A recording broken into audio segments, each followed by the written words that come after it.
For cognitive development, it increased markedly during adolescence. Teens begin to use formal operations to solve problems during this period of their growth.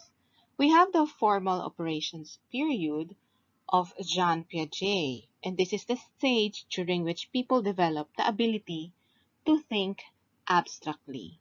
If you will remember in middle childhood, they are still in the concrete operational stage, and they do not have yet the hypothetical, logical, and abstract thoughts or abstract thinking. They can already make believe situations, abstract propositions, and events that are purely hypothetical. And they can also try to reason logically about them. Let's talk about abstract thinking in the formal operational stage. The abstract quality of thinking during this stage is evident in the adolescent's verbal problem solving abilities. Whereas the concrete operational thinker, if you remember in sa middle childhood, they need to see, they need to touch, they need to experience something para nila matandaan or ma-remember. Pero for this stage ng formal operational, they can be able to make the logical inference that if A equals B and B equals C, then A equals C. Ibig sabihin, a child or a person in the formal operational, they do not need letters. No, na A equals B equals C, A equals C, hindi na nila kailangan yun. Yung mga bata kailangan yun. Pero for somebody na nandito sa stage na to, hindi na nila kailangan. They can already solve this problem merely through verbal representation kahit sinabi lang. Another indication of the abstract quality of adolescents' thought is their increased tendency to think about thought itself. So an example ng sasabihin ng isang adolescent. I began thinking about why I was thinking that I was. Then I began thinking about why I was thinking about what I was thinking about what I was. Diba?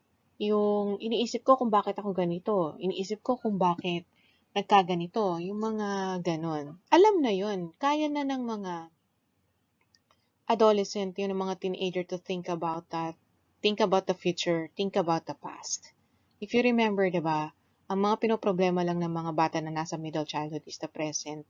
But they are not yet capable of thinking about the future. But in this case, alam na niyon. Kaya na ng mga teenager. Another example is that their thoughts are full of idealism and possibilities, especially during the beginning of the formal operational stage when assimilation dominates. Adolescents engage in extended speculation about ideal characteristics, no qualities they desire in themselves and in others, ano yung ideal person niya, ideal man, yung mga ganyan, anong gusto niya, ideal job, no? Such thoughts often lead adolescents to compare themselves with others in regard to such ideal standards. And their thoughts are often fantasy flights into future possibilities. No, futuristic na yung kanilang mga iniisip. Kasi kaya na nilang gawin yun. So, meaning like, for example, kung sa pag-aaral, kasi mga teenager hanggang tumanda na sila, they are capable of abstract thinking. So, materials presented can also be, pwedeng puro text lang na hindi na kailangan ng mga pictures or mga design. Kasi they are already capable of logical, hypothetical, and abstract thoughts. Next, we have hypothetical deductive reasoning. At the same time, adolescents think more abstractly and idealistically. They also think more logically. Children are likely to solve problems through trial and error. Adolescents begin to think more as a scientist thinks, devising plans to solve problems and systematically testing solutions. This type of problem solving requires hypothetical deductive reasoning, which involves creating a hypothesis and deducing its implications, steps that provide ways to test the hypothesis. Thus, formal operational thinkers develop hypotheses about ways to solve problems and then systematically deduce the best path to follow to solve the problem. So, yung mga bata capable na sila of solving their problems, trial and error. If this does not work, meron silang mga ibang gagawin para ma-solve nila yung problem namin. Like for example, yung sa Reply 1988, si Park Bogum, no, capable na siya to join yung mga contest, no, yung iba, pwede nang lumaban sa chess. Even if you are involved in sports, no, may mga hypothetical deductive reasoning din sila. Kung ano yung strategy na gagawin nila para sila manalo, diba? Or how do they handle their time, no? Sa time management, paano sila mag-balance ng time nila. Alam na ng mga bata yun. They learn that through trial and error.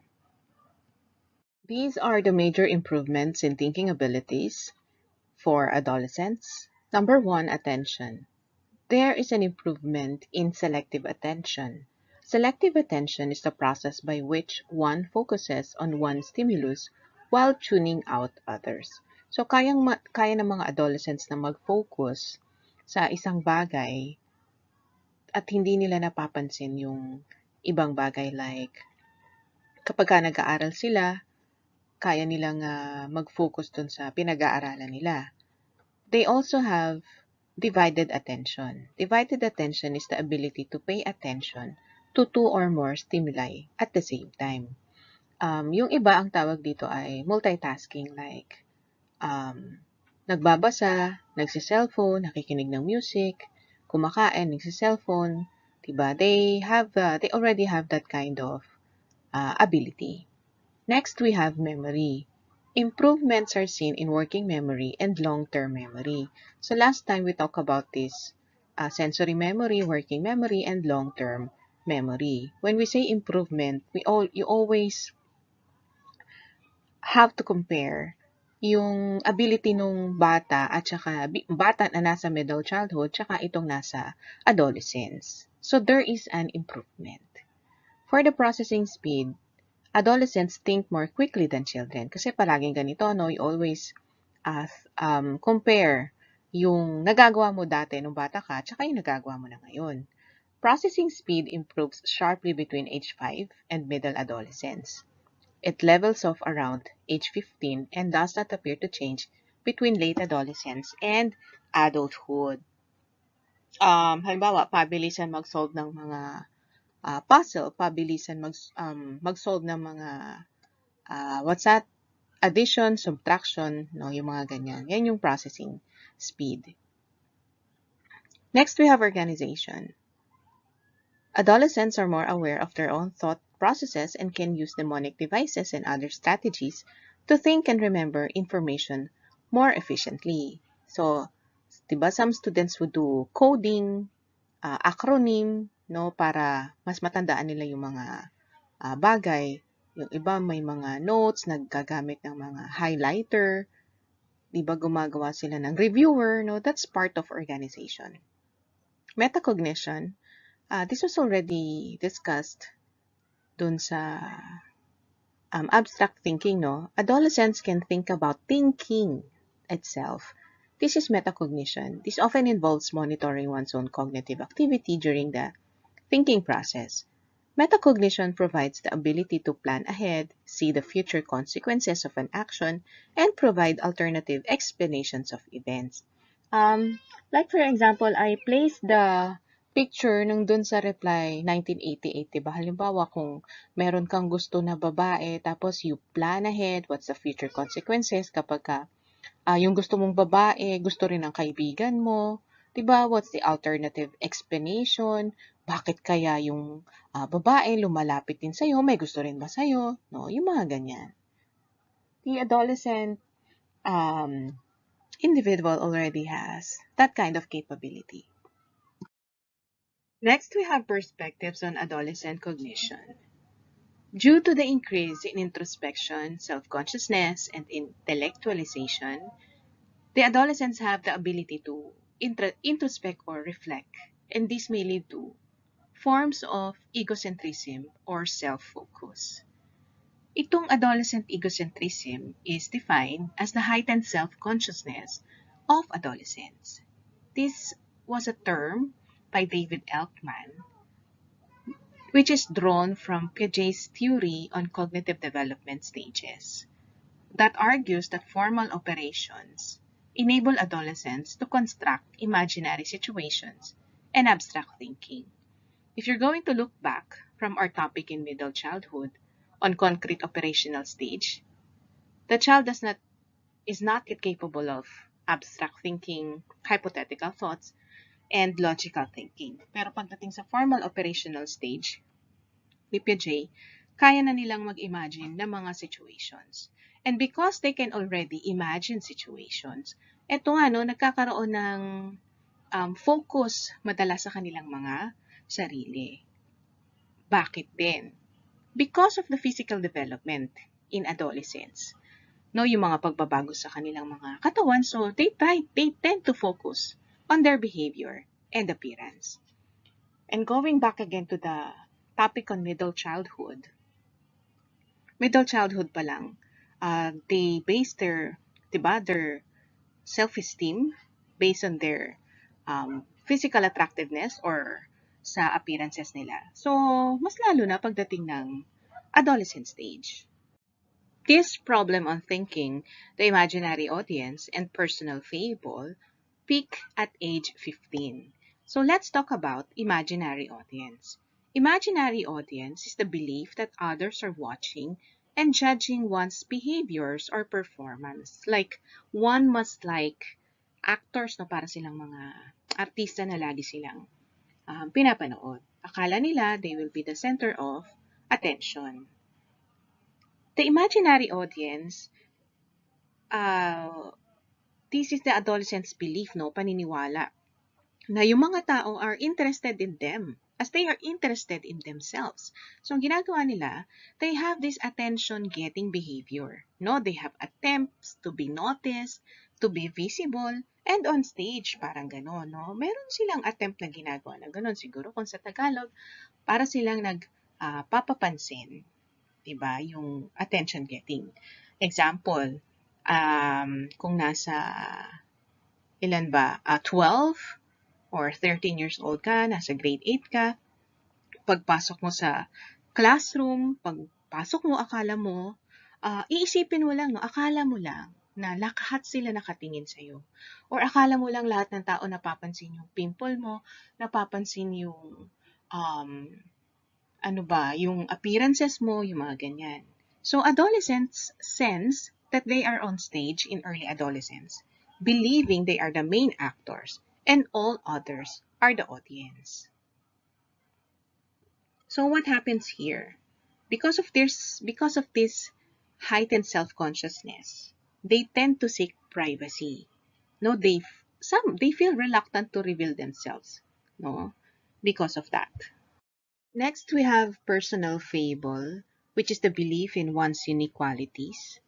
This is part of imaginary audience construction. No, they feel they are unappreciated or misunderstood.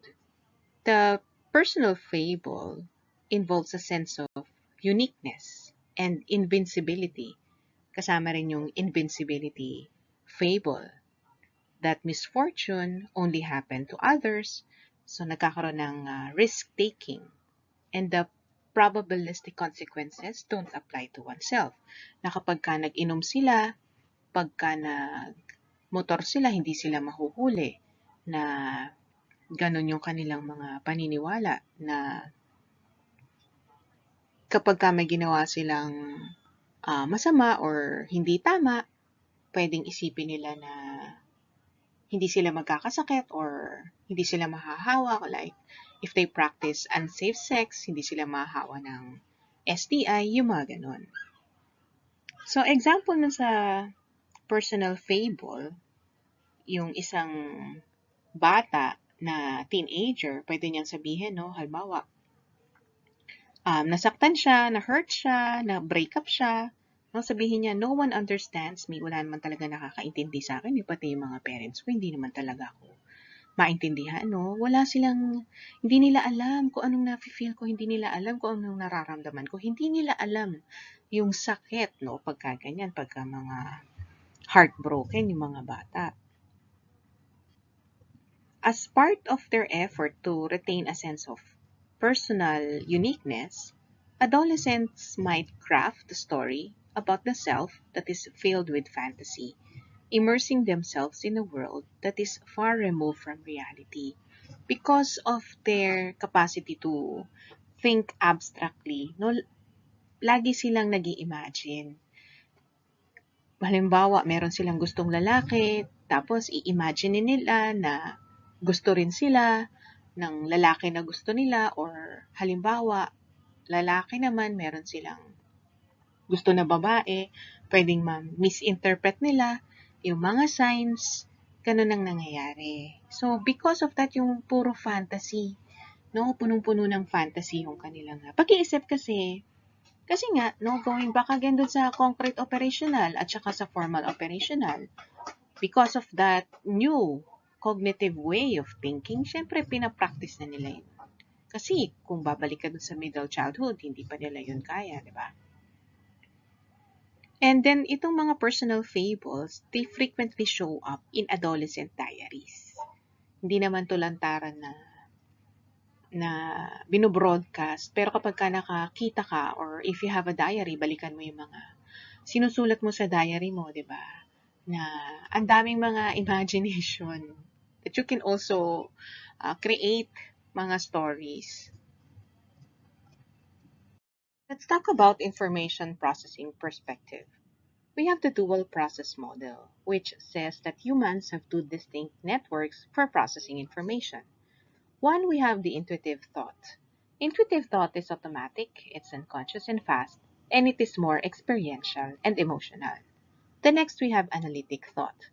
Analytic thought is deliberate, conscious, and rational or logical. These systems interact, but they are distinct. Hiwalay, si intuitive thought, at saka si analytic thought.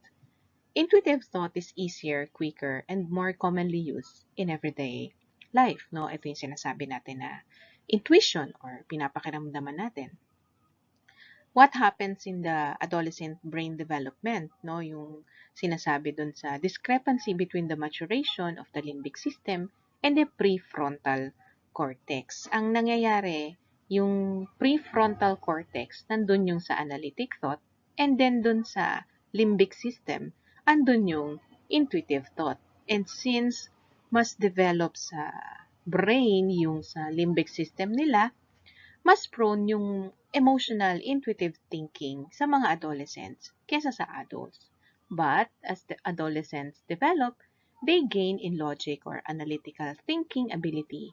Pero nagre-regress din sila or bumabalik din sila dun sa pagiging intuitive thought nila. Depende yun sa experiences or education or dun sa situation ng isang adolescent.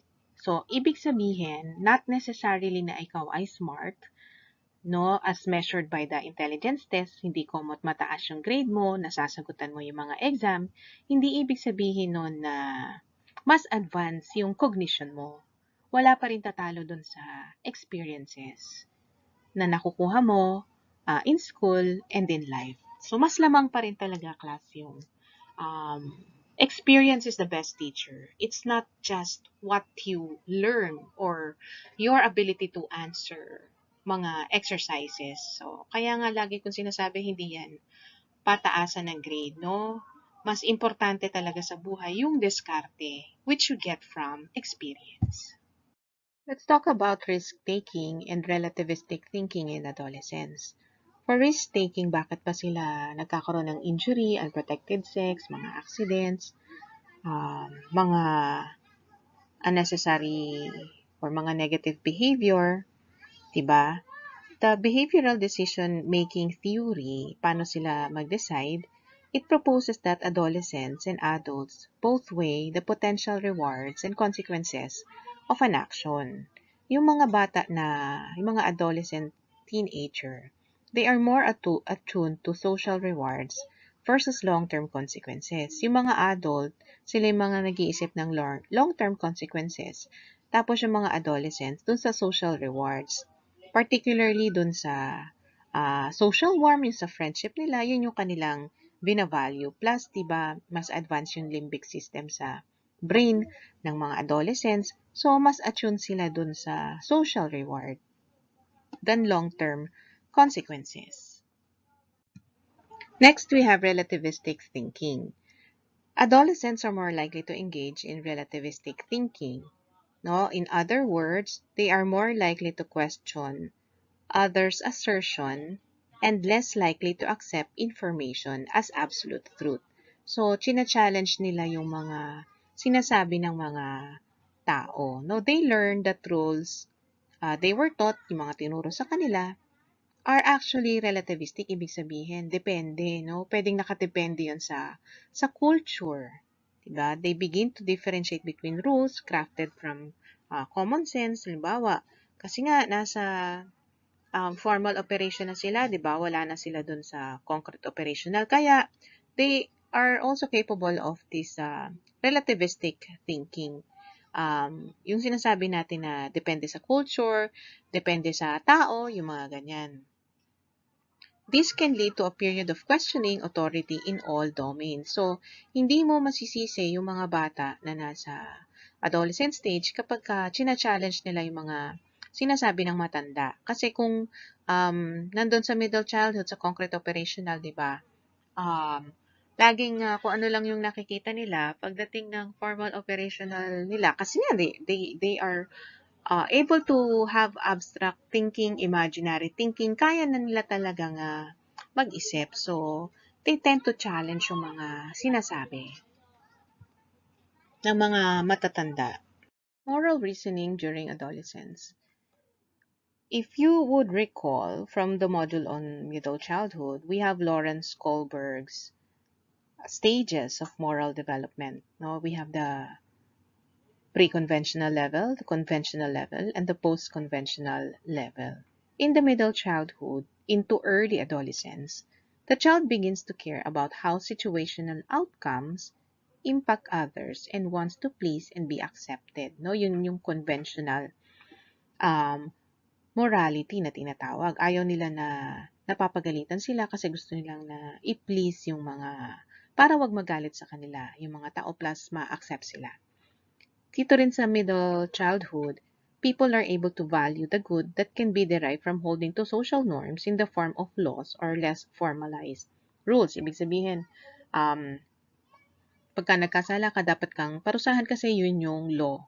Pagdating sa adolescence and beyond, adolescents begin to employ abstract reasoning to justify behaviors. Okay? Diba? They can already imagine, may hypothetical thinking sila and logical thoughts. So moral behavior is based on self-chosen ethical principles that are generally comprehensive and universal, such as justice. We talk about equality and equity, diba? Dignity, o yun pa, equality and equity, which is post-conventional morality. If you talk about justice, if you talk about the dignity of a person, if you talk about equality and equity, nandun ka na sa post-conventional morality.